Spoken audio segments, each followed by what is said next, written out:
আসসালামু আলাইকুম গাইস, আশা করি সবাই ভালো আছেন। আমি আলহামদুলিল্লাহ আপনাদের দোয়া এবং প্রচুর ভালোবাসায় ভালো আছি। আসলে প্রত্যেকটি মানুষের জীবনেই সমস্যা থাকে, সমস্যায় জর্জরিত। আসলে সমস্যা থাকবেই, মানুষের জীবনে সমস্যা থাকবেই। সেই সমস্যা কিন্তু চিরস্থায়ী না। আমরা কিন্তু বিভিন্নভাবে সেই সমস্যাকে সমাধান করতে পারি যদি চেষ্টা করি। তো আমাদের উপযুক্ত ওয়েতে চেষ্টা করতে হইবে সমস্যাকে সমাধান করার জন্য। মনে রাখবেন, জীবনে সমস্যার সংকেত আসা মাত্রই থেমে যাওয়া নয়, বরং সমস্যা আসা মানেই আপনার সামনের দিকে এগিয়ে যাওয়ার পথ প্রদর্শকও।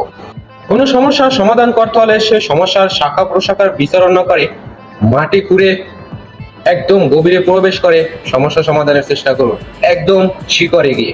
আপনার যদি ইতিবাচক মনোভাব থাকে এবং আপনার সর্বোত্তম প্রচেষ্টা দেওয়ার জন্য ক্রমাগত চেষ্টা করতে থাকেন, দেখবেন আপনার তাৎক্ষণিক সমস্যাগুলো কাটিয়ে উঠতে পারবেন এবং আপনি আরো বড় চ্যালেঞ্জের জন্য নিজেকে প্রচুর পরিমাণে প্রস্তুত করে নিতে পারবেন।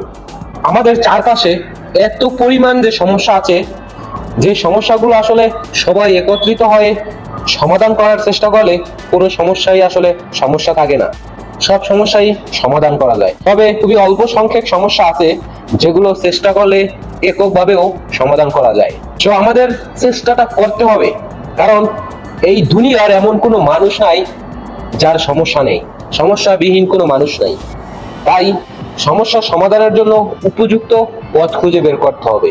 পুঙ্খানুপুঙ্খানুভাবে যদি পথ খুঁজে চেষ্টা করেন, তাহলে আপনার কোনো সমস্যা থাকবে না। শুধু ব্রেন এবং চিন্তা ভাবনা দিয়ে চেষ্টা করতে হবে। ধন্যবাদ, ভালো থাকবেন, সুস্থ থাকবেন।